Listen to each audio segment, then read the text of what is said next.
शुभविवाह या मालिकेच्या आजच्या भागामध्ये आता मात्र भूमी आणि आकाश राजा काकांच्या या केसबद्दल चर्चा करत असतात। त्यावरती भूमी सांगत असते, मला असं वाटतंय की आपण ना राजा काकांना भेट घेऊ शकत नाही आहोत, पण त्यासाठी वकिलांकडून आपण परवानगी काढूया, कारण त्यांनी जरी वर्दीमधल्या इन्स्पेक्टरवरती हात उगारला असला तरी सुद्धा त्यांनी असा काही अक्षम्य गुन्हा खून वगैरे नाही केलेला आहे। त्यामुळे मला वाटते आपल्याला नक्कीच त्यांना भेटण्याची परवानगी मिळेल। आकाश आणि भूमी वकिलाला घेऊन आता राजा काकांना भेटण्यासाठी पुन्हा एकदा जेलमध्ये येतात आणि या जेलमध्ये दोघांनाही खूप मोठा खुलासा होणार असतो, ते म्हणजे तांडेलचा। आणि त्यामुळे तांडेलचा हा जेव्हा गुन्हा सगळ्यांच्या समोर येणार असतो तेव्हा खरा सूत्रधार राजा काका नसून रागिणी आहे। आता तांडेलला माफीचा साक्षीदार बनवणार असते भूमी। या सगळ्या ज्यावेळेला दोघं पोलीस स्टेशनला येतात, इन्स्पेक्टर परत मगरुरीत बोलतात की तुम्हाला त्यांना भेटता येणार नाही, जामीन काय त्यांना भेटता सुद्धा येणार नाही। मग मात्र राजा काका म्हणतात, आकाश यांनी माझे इथे हाल केलेत, मला इथे खूप टॉर्चर केलं जातं, न केलेला गुन्हा मला कबूल करण्यासाठी खूप टॉर्चर केलं जातं। यावरती आकाश सांगतो, मी न तुमच्यावरतीच उलटी केस टाकेन। यावरती पोलीस म्हणतात, ठीक आहे, तुम्हाला जे करायचं ते करा। आता पोलीस इतक्या कॉन्फिडेंटली बोलत असतात कारण त्यांच्या डोक्यावरती रागिणीचा हात असतो। रागिणी आपल्याला काहीही होऊ देणार नाही हे पोलिसांना माहिती असल्यामुळे ते कॉन्फिडेंटली जरी बोलत असले तरी आता या सगळ्यामध्ये वकील साहेब म्हणतात की ठीक आहे, तुम्हाला जर का यांना आम्हाला भेटून द्यायचं नसेल तर तुम्ही लेखी द्या, कारण मी कोर्टाचा तसा आदेश आणलेला आहे की यामध्ये तुम्ही आम्हाला त्यांना भेटून द्याल। आता मात्र राजा काका म्हणतात, मला आकाशला काही सांगायचं आहे। त्यावरती पोलीस हादरतात, जर या राजा काकांनी काही गोष्टी सांगितल्या तर बिंग फुटून जाईल आणि त्यामुळे आपल्याला पुढे काही करताच येणार नाही।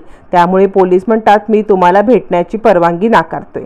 त्याच वेळेला वकील साहेब कोर्टाचा आदेश दाखवतात आणि सांगतात, तुम्ही लेखी लिहून द्या की आम्ही राजा काकांना भेटण्याची परवानगी देत नाही आहोत, म्हणून लेखी दिलं तर आम्ही मान्य करू की या सगळ्या प्रकारामध्ये आम्ही त्यांना भेटणार नाही। आता लेखी आदेश देऊ शकत नसतो पोलीस, कारण त्याच्यावरती गदा आहे, तोंडी काही करू शकत नाहीत बाकीचे, पण लेखी आदेश दिला तर मात्र आपल्यावरती गदा येईल हे मात्र त्याला अचूक समजलेलं असतं आणि त्यामुळे मात्र तो आता काहीही द्यायला तयार होत नाही लेखी।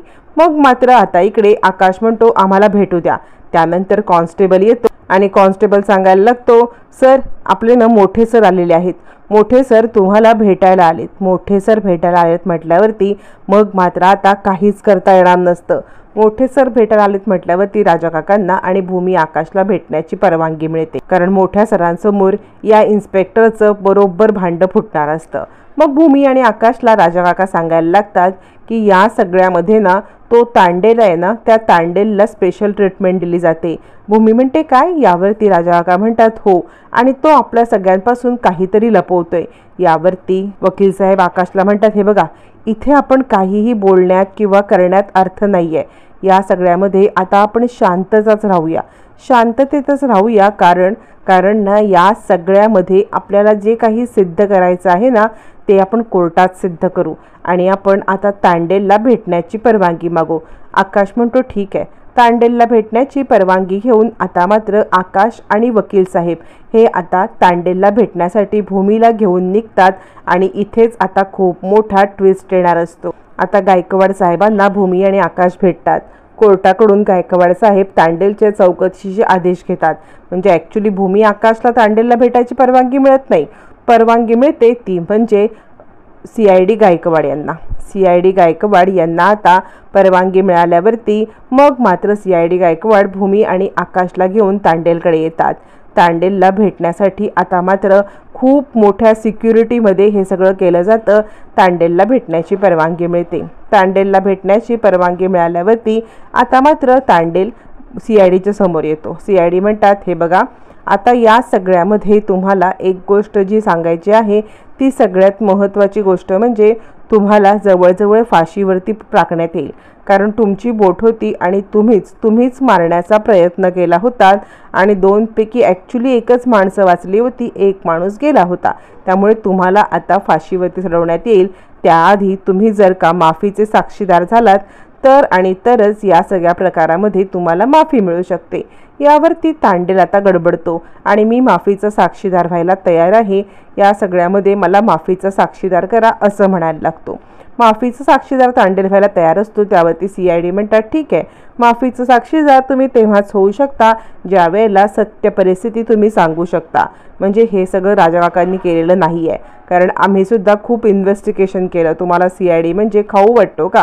CIDच्या माणसांनी खूप मोठं इन्व्हेस्टिगेशन केलेलं आहे आणि त्यामध्ये ज्याप्रमाणे भूमी मॅडम म्हणतात त्याप्रमाणे 7 दिवसामध्येच तुमचा आणि राजाकाकांचा संपर्क आलेला आहे.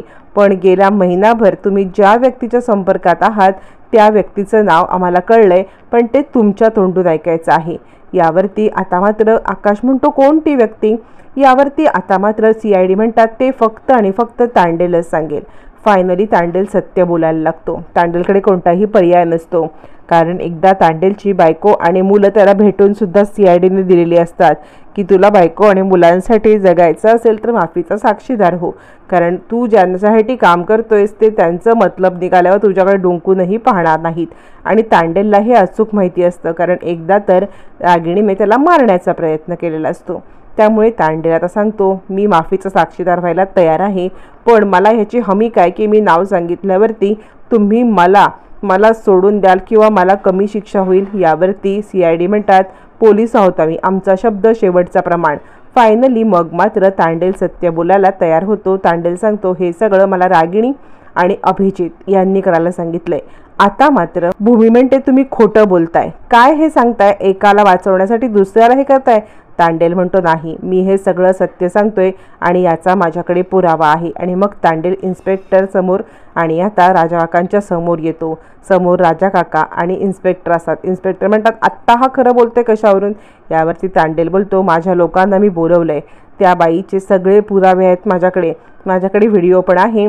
त्या ज्या वेळेला भाटेगावच्या बोटीवरती ॲक्सिडेंट करण्यासाठी माझ्याकडे आल्या होत्या त्यावेळेचा, असं म्हणत तांडेलचा मोठाच गौप्यस्फोट होतो.